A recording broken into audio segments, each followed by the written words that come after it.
Okay, welcome to Literary Theory and Criticism class. Good morning. Thank you for joining. In today's meeting, we are going to discuss about queer theory. Jadi minggu lalu kita sudah membahas tentang feminisme. Nah, ini adalah kelanjutannya gitu ya. Jadi scope besar atau lingkup besar dari feminisme dan queer theory ini sama-sama berada dalam gender studies gitu ya. Jadi yang membahas tentang gender. Nah, saya mau karena kemarin kita membahas feminisme itu kan banyak sekali, luas sekali ya. Jadi saya tidak sempat mengartikan gender gitu ya. Nah, I want to start this meeting by defining what is gender gitu ya. Ada perbedaan antara seks dan gender. Jadi apa yang disebut seks gitu ya dengan gender itu berbeda, tidak sama. Ya, yang pertama seks itu didefinisikan secara biologi, secara unsur biologi gitu ya, anggota tubuh biologis kita. Sedangkan kalau gender itu didefinisikan oleh social construction. Jadi adalah konstruksi sosial. Konstruksi sosial di sini adalah masyarakat gitu ya, budaya. Jadi gender ini berbeda dengan seks. Kalau seks itu berdasarkan biologi, gitu ya, artinya ilmu yang mempelajari alat tubuh manusia, sedangkan gender ini berasal dari atau dikonstruksikan secara sosial, gitu ya. Nah, kalau seks itu nanti ada male and female. Nah, ini dalam bahasa Indonesia memang tidak ada gitu ya. Jadi kalau dalam bahasa Indonesia, kalau dalam bahasa Inggris itu kan ada male, female. Itu mengacu kepada seks.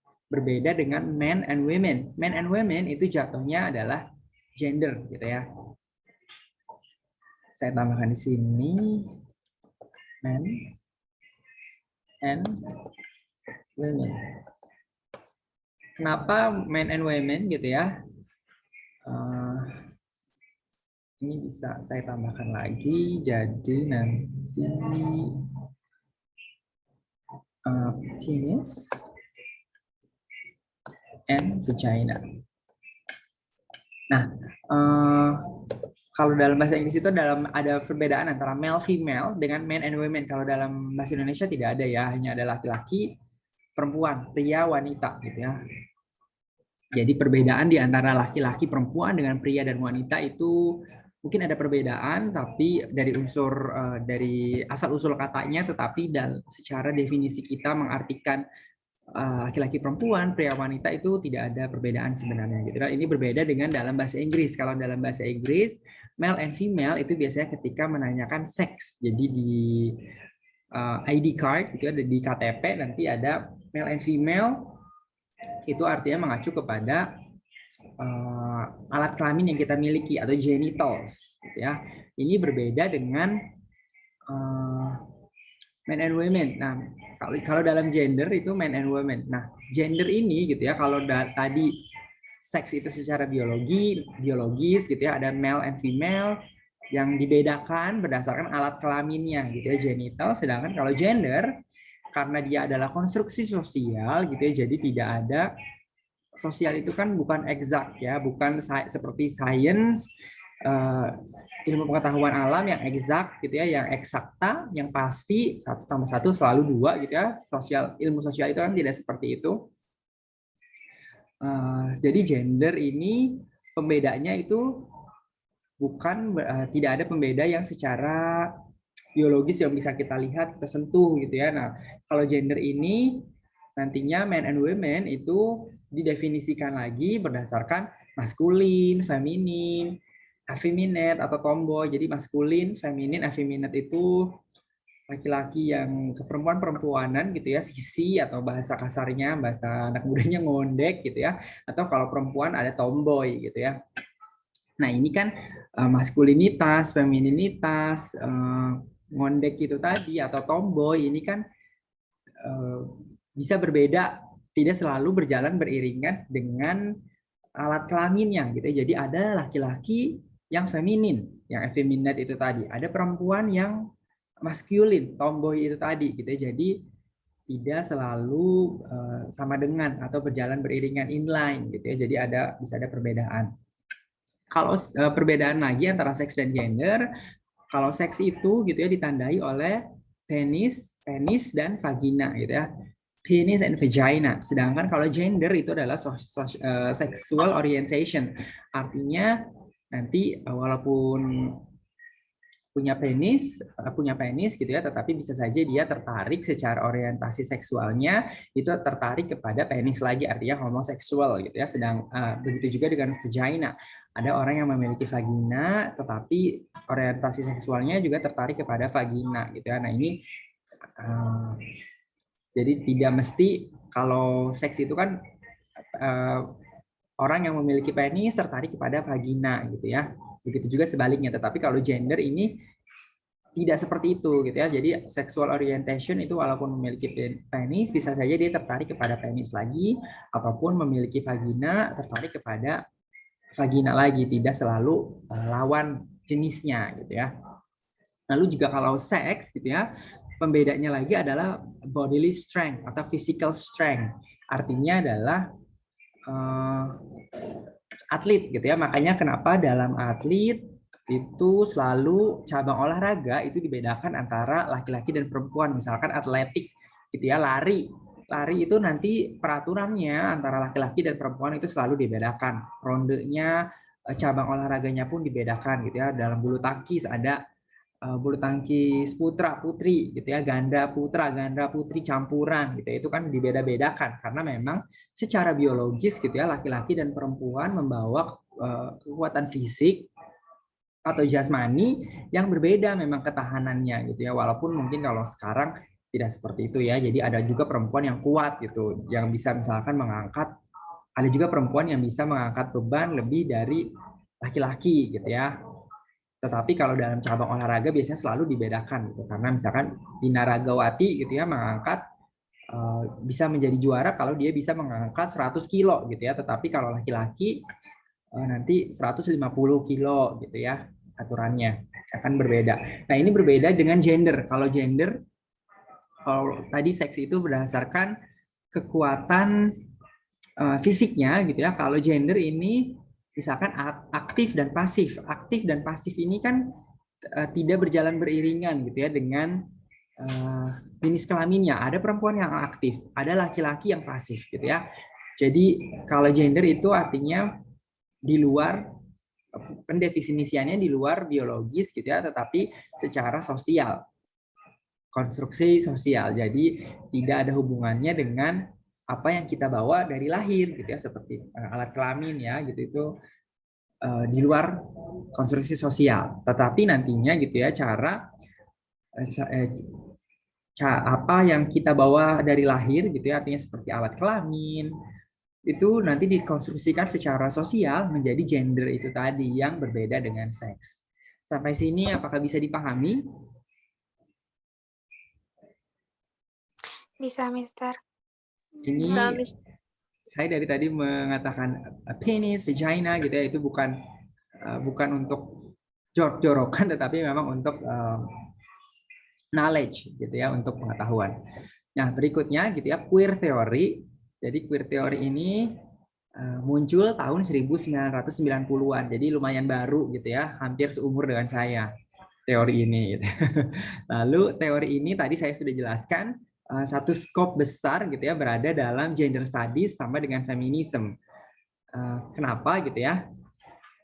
Karena gender studies ini sama-sama melihat dari minoritas. Nanti ada teori lain lagi seperti postkolonialisme, race gitu ya. Jadi membahas ras, bagaimana ras itu dibedakan, ada nantinya yang minoritas dan ada yang superior.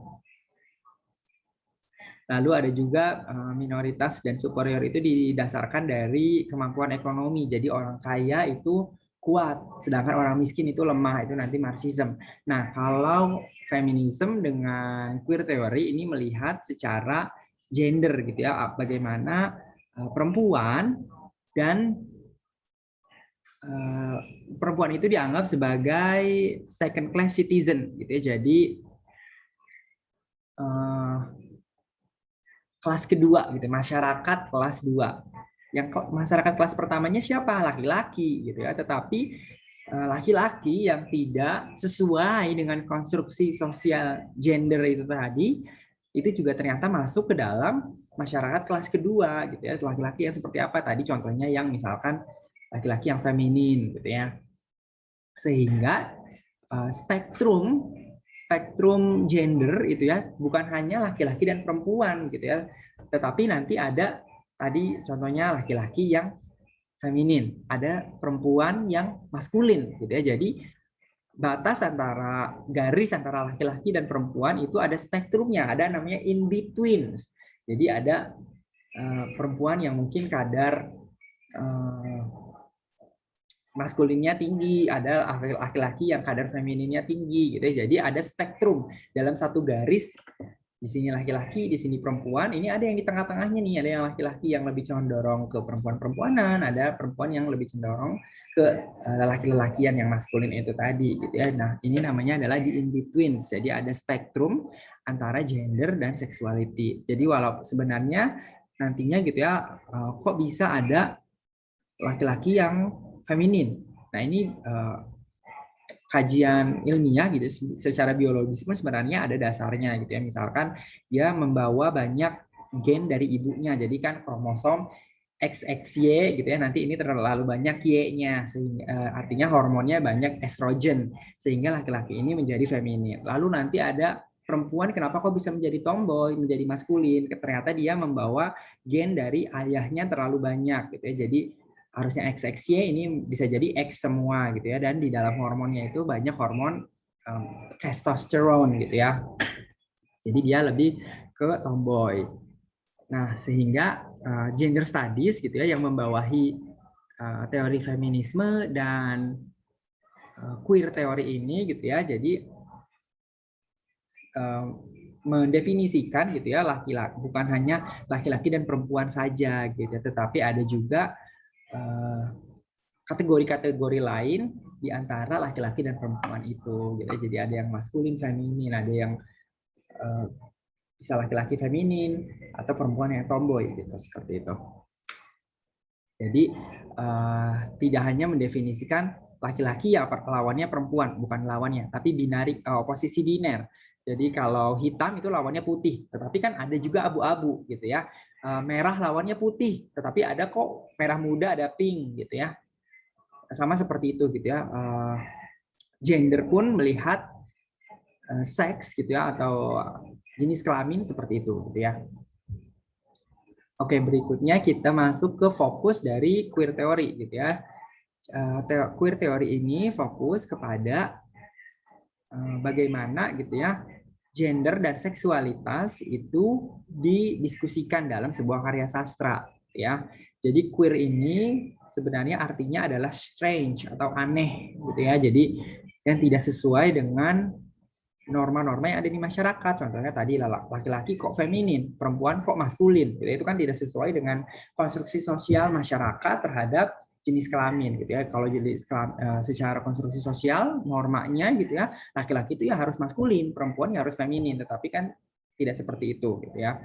Tadi bisa ada seperti mutasi biologis yang berbeda gitu ya. Jadi laki-laki membawa hormon estrogen atau hormon perempuan lebih banyak, kromosom XYY gitu ya, atau juga laki-laki perempuan membawa hormon testosteron atau hormon laki-laki sehingga kromosomnya itu triple X sehingga dia menjadi tomboy. Jadi mencoba mendobrak itu gitu ya si teori queer studies ini. Lalu juga fokus dari queer teori ini gitu ya melihat bagaimana power, karena nantinya gitu ya konstruksi sosial itu tentu saja berkaitan dengan power. Power ini bisa jadi kedudukan politik gitu ya, tahta, atau ekonomi, atau bisa juga nantinya ke hal-hal yang lebih kecil seperti marginalisasi. Marginalisasi ini seperti penyudutan gitu ya. Artinya nanti karena laki-laki feminin atau perempuan tomboy ini dianggap tidak sesuai norma, nantinya mereka kehilangan kesempatan-kesempatan gitu ya. Padahal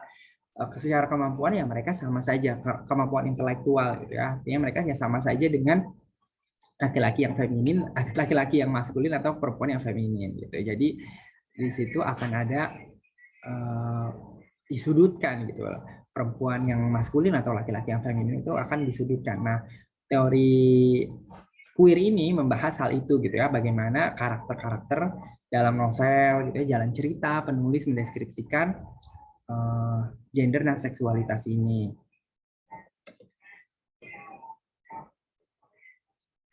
Selain itu gitu ya, definisi laki-laki dan perempuan dalam gender itu juga selalu berubah-ubah gitu ya. Bukan hanya berubah-ubah tetapi juga berbeda-beda. Ada yang berdasarkan budaya dan zaman gitu ya. Misalkan zaman dulu perempuan berbulu ketiak itu dianggap seksi gitu ya, atau appealing secara seksual atau menarik secara seksual gitu ya. Kalau di zaman sekarang malah dibilang jorok gitu ya. Ada juga di beberapa, termasuk juga daya tarik seksual gitu ya. Ada beberapa budaya yang menganggap buah dada gitu ya, payudara merupakan bagian yang paling memiliki daya seksual yang tinggi. Tetapi di budaya lain ada yang kaki misalkan. Itu juga jadi definisi seksual dan gender itu berbeda-beda berdasarkan budayanya, tetapi juga misalkan berdasarkan zamannya gitu ya. Kalau zaman dulu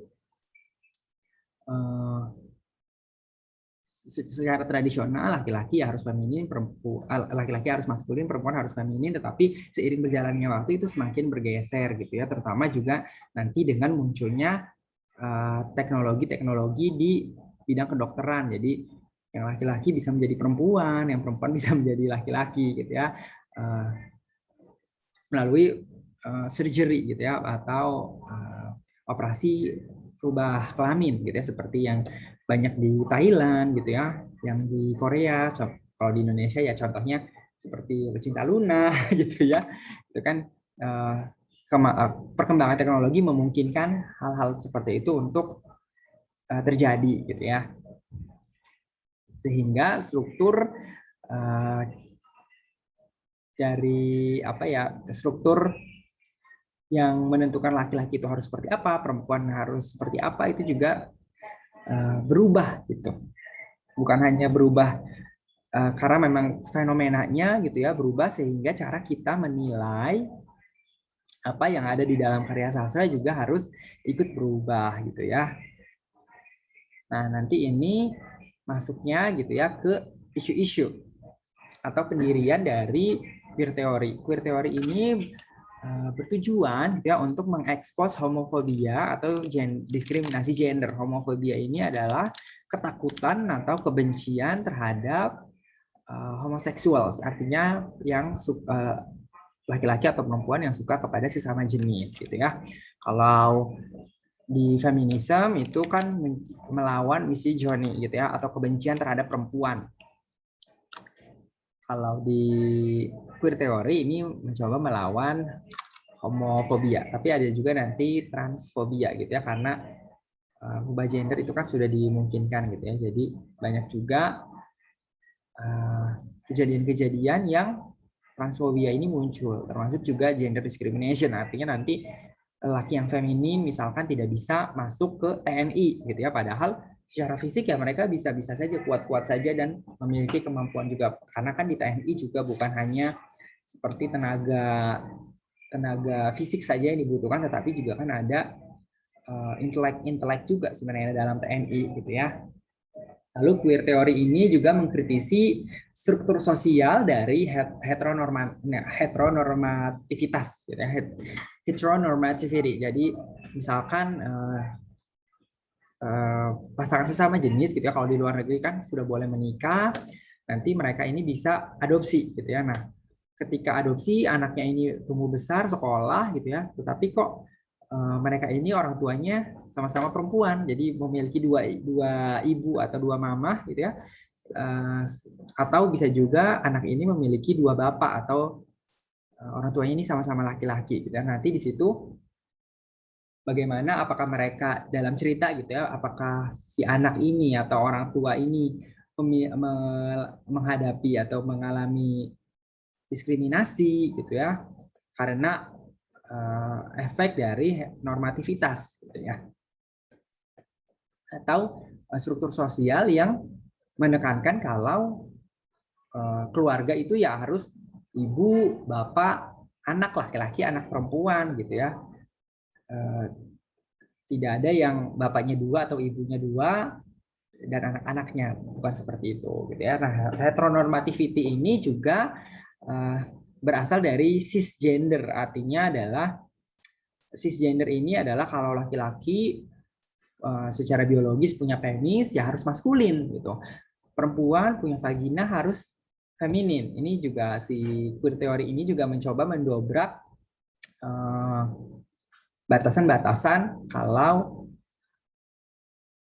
karakter gitu ya atau personalitas itu harus sesuai dengan alat kelamin gitu ya. Jadi tidak mesti seperti tadi laki-laki banyak juga yang feminin, perempuan banyak juga yang maskulin gitu ya. Misalkan laki-laki perempuan gitu banyak juga yang berbulu, bahkan ada yang berjenggot ya, bearded lady itu kalau di negara barat itu biasanya di sirkus ya. Jadi perempuan berjenggot, kalau kalian nonton The Greatest Showman itu kan juga ada ya perempuan yang berjenggot itu bearded lady. Freak show biasanya menjadi bagian dari freak show. Lalu juga biasanya queer teori ini menolak gitu ya unsur-unsur apa kata-kata, baik itu kata sifat gitu ya atau kata benda yang bersifat merendahkan atau derogatory gitu ya, seperti misalkan sisi atau bahasa Indonesia yang ngondek gitu ya, atau faggot. Faggot ini ya bencong, banci gitu ya. Ini apakah dalam sebuah karya sastra kata-kata seperti ini digunakan untuk mendefinisikan karakter gitu ya. Tapi nantinya walaupun kata-kata seperti ini digunakan dalam karya sastra, bukan berarti bahwa penulisnya yang memang homofobia atau transfobia gitu ya. Bisa jadi dia ingin menggambarkan sebuah situasi gitu ya di mana karakternya lah yang homofobia dan transfobia. Tetapi memang tidak menutup kemungkinan gitu ya penulis itu memang homofobia atau transfobia juga gitu ya. Lalu queer teori juga mengadvokasi gitu ya atau menyuarakan kata ganti yang sesuai, yang proper, karena zaman sekarang gitu ya banyak sekali seperti Demi Lovato. Ada yang tahu Demi Lovato? Ada yang tahu Demi Lovato? Yang nyanyi Let It Go? Yang nyanyi Skyscrapers? Itu dia sekarang sudah tidak mau dipanggil she. Dia kan perempuan ya, dia sudah tidak mau dipanggil she. Dia dipanggilnya maunya they. Karena kalau di bahasa Inggris itu kan dia, laki-laki itu he, dia perempuan itu she. Nah, tetapi si Demi Lovato ini dia mengkategorikan dirinya sebagai non-binary gitu ya. Jadi dia tidak mau dianggap laki-laki, tidak mau dianggap perempuan, sehingga kata ganti ketika merujuk kepada dia itu harus they. Ini sama juga dengan Halsey. Ada yang tahu Halsey? Yang nyanyi Thinking You Could Live Without Me. Oh, Mister. Lagunya. Nah, dia mantannya G-Eazy ya. Tahu G-Eazy? Rapper kulit putih. Iggy Azalea, Mister? G-Eazy, G-Eazy. It's just me, myself, and I. Na na na na na na na. I got the fire in my soul. Ya, yang duet sama Bibi Rexha biasanya. Nah, dia tuh mantannya siapa? Mantannya G-Eazy, Halsey itu. Mantannya laki-laki gitu ya. Bahkan dia sekarang baru melahirkan, baru punya anak. Ya punya anak dari pasangannya laki-laki, walaupun dia tidak menikah gitu ya, mereka tidak menikah, tetapi dia punya anak laki-laki. Tetapi dia gitu ya, Halsey ini juga tidak mau disebut sebagai she, dia maunya disebut sebagai they. Jadi dia menganggap dirinya non binary gitu ya. Bahkan kalau Halsey sendiri terang-terangan kalau menyebut dirinya, mengkategorikan dirinya, mendefinisikan dirinya sebagai bisexual gitu ya. Jadi punya hubungan seksual juga pernah mungkin ya dengan perempuan gitu ya. Tapi sekarang dia punya anak dari seorang laki-laki gitu ya. Jadi penggunaan kata ganti juga semakin ke sini semakin berubah gitu ya. Jangan mentang-mentang karena rambutnya panjang, perempuan gitu ya, punya payudara disebut she. Banyak juga yang ingin dipanggil they gitu ya. Lalu biasanya queer teori ini juga sama dengan feminis ya, mencoba melihat bagaimana usaha-usaha dari karakter-karakter yang mengalami diskriminasi, mengalami homofobia atau transfobia ini melepaskan diri dari diskriminasi atau tantangan-tantangan hidupnya gitu ya yang berdasarkan gendernya. Biasanya kalau perempuan itu misalkan karena dia mengalami diskriminasi lalu dia sekolah gitu ya, memperoleh pendidikan tinggi sehingga dia bisa sejajar dengan laki-laki misalkan. Kalau misalkan kalau dalam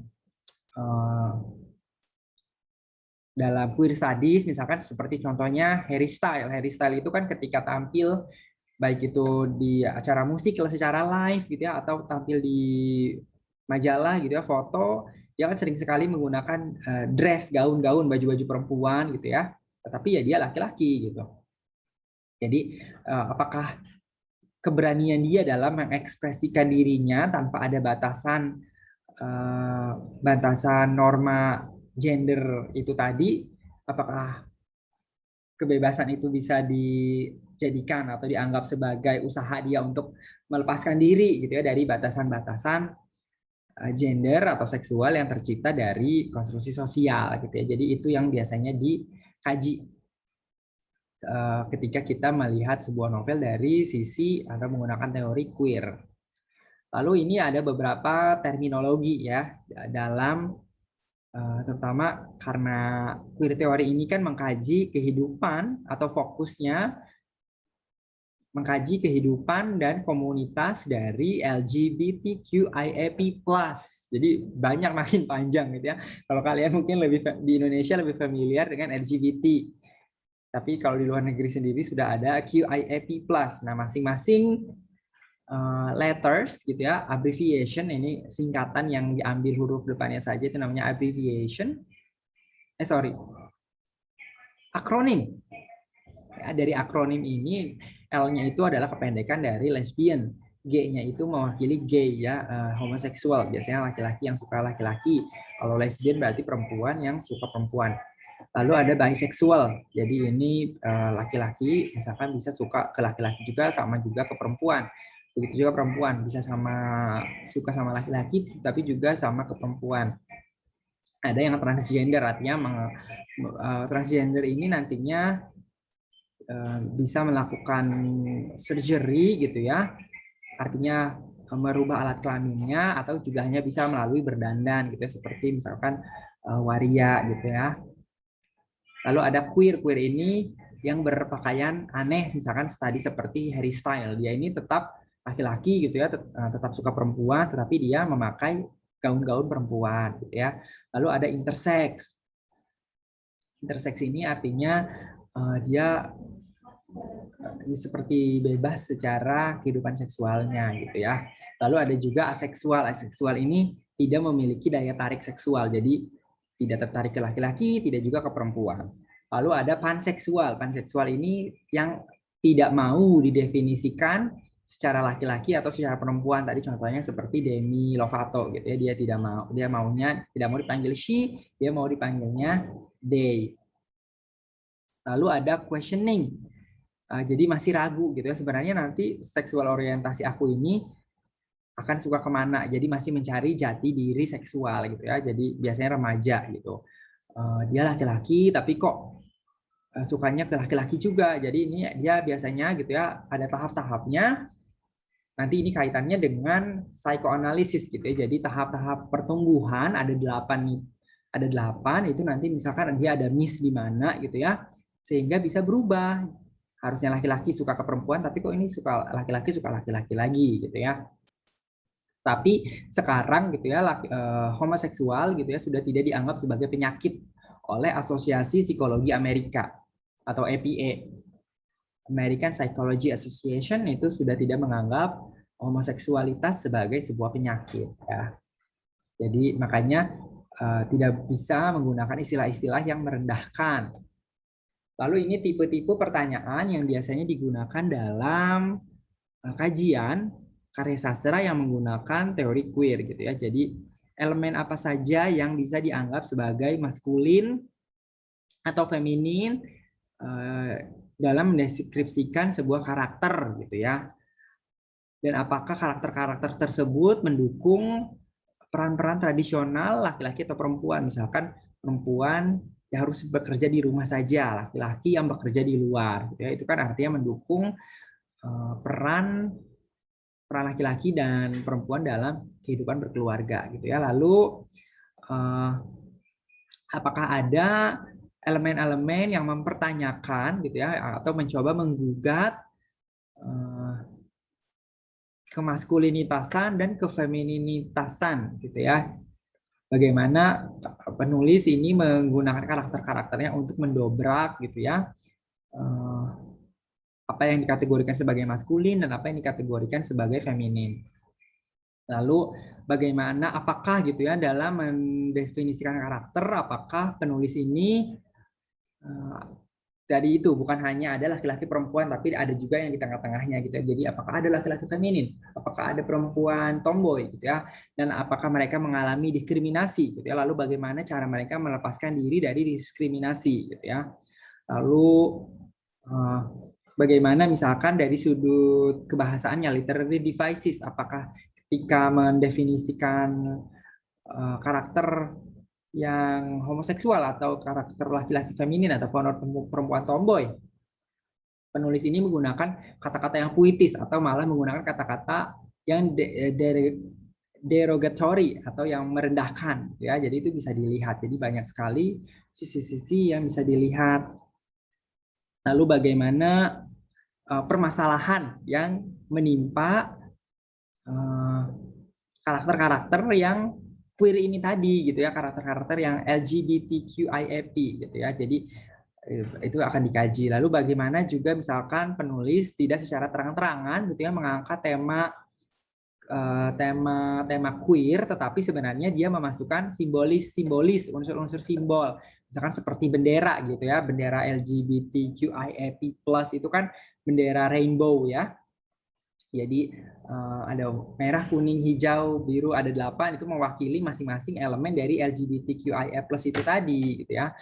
Makanya sempat ada uproar atau kritisi gitu ya kalau rainbow cake itu digunakan sebagai alat untuk menormalisasi LGBTQIA+ itu tadi. Padahal sebenarnya it's just a cake gitu ya. Jadi ya makanan ada yang suka ada yang enggak gitu. Tetapi di Indonesia sempat ada isu seperti itu gitu ya.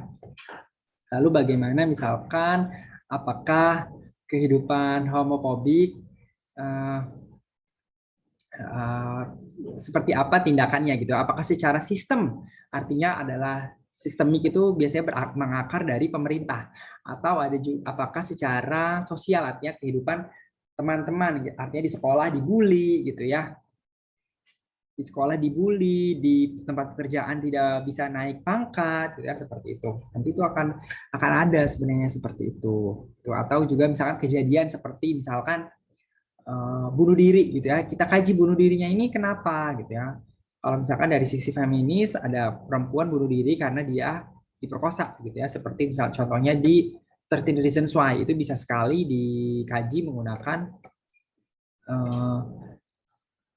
feminist teori, atau bisa juga misalkan karya seperti Boy Erased itu memoir gitu ya. Ada filmnya juga yang main Nicole Kidman, ada Troye Sivan, Russell Crowe. Itu kan bagaimana seorang anak laki-laki ya gitu dia come out atau mengatakan atau dibuat, jadi nanti ada istilah come out ini adalah mengakui jati dirinya kepada orang-orang sekitarnya gitu ya. Oke, I'm gay, I'm lesbian gitu ya, saya suka laki-laki, saya suka perempuan, itu namanya come out. Tetapi ada juga yang come out karena di come out kan orang lain, jadi orang lain yang membocorkan, itu namanya outing.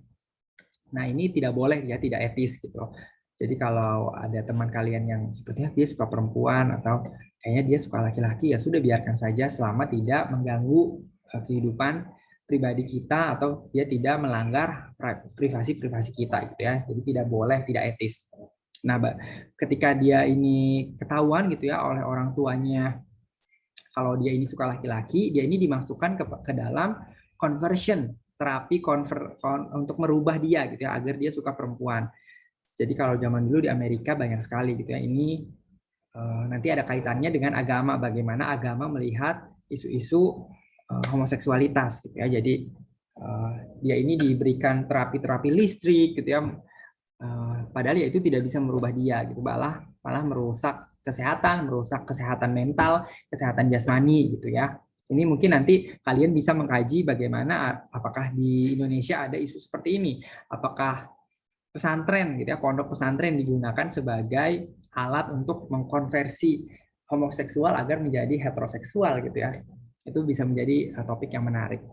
Lalu ini teoris-teoris atau tokoh-tokoh yang mendefinisikan tentang teori queer. Kebanyakan sama dengan teori feminis ya. Jadi ada Helen Sixshu, ada Judith Butler gitu. Ini adalah teori seorang yang mengungkapkan teori-teori queer. Ada juga Michael Foucault. Michael Foucault ini sebenarnya basicnya adalah strukturalis gitu ya, tetapi dia juga membahas bagaimana oposisi biner laki-laki dan perempuan itu nanti pengaruhnya terhadap power atau kekuatan, baik itu kekuatan secara sosial gitu ya. Sampai sini apakah ada pertanyaan? We have come to the end of the presentation. Are there any question? No, Mister. Kalau tidak ada pertanyaan, I think this